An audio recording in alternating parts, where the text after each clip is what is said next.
ক্যারাসেল cream সাধারণত দুইটি স্ট্রেংথে বাজারে পাওয়া যায়, একটি 6%, একটি 12%। ক্যারাসেল ইনসেপ্টা ফার্মাসিউটিক্যালের একটি প্রোডাক্ট। তাছাড়া বিভিন্ন কোম্পানির বিভিন্ন নামে এই প্রোডাক্ট বাজারে বিদ্যমান।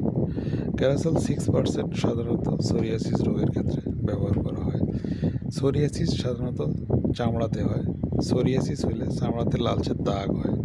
তাছাড়া সেবরিক ডার্মাটাইটিসের ক্ষেত্রেও এটি অত্যন্ত কার্যকরী একটি ওষুধ। সেবরিক ডার্মাটাইটিস সাধারণত মুখমণ্ডল এবং মাথার চামড়াতে হয়। তাছাড়া লিসেন সিমপ্লেক্সের ক্ষেত্রেও এটি অত্যন্ত কার্যকর। লিসেন সিমপ্লেক্স হলে চামড়া মোটা হয়ে যায়। ক্যারাসেল 12% সাধারণত ওয়াটসের ক্ষেত্রে ব্যবহার করা হয়। ওয়াটস প্রায় আঙ্গুলে এবং হাতের পশ্চাৎ দেশে দেখা যায়। ব্যবহার বিধি: এটি সাধারণত দিনে আক্রান্ত স্থানে একবার ব্যবহার করা হয়।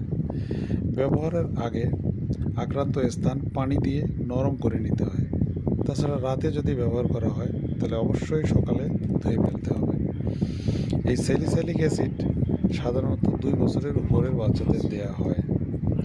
তাছাড়াও এটি ডাক্তারের পরামর্শ অনুযায়ী ব্যবহার করা উচিত।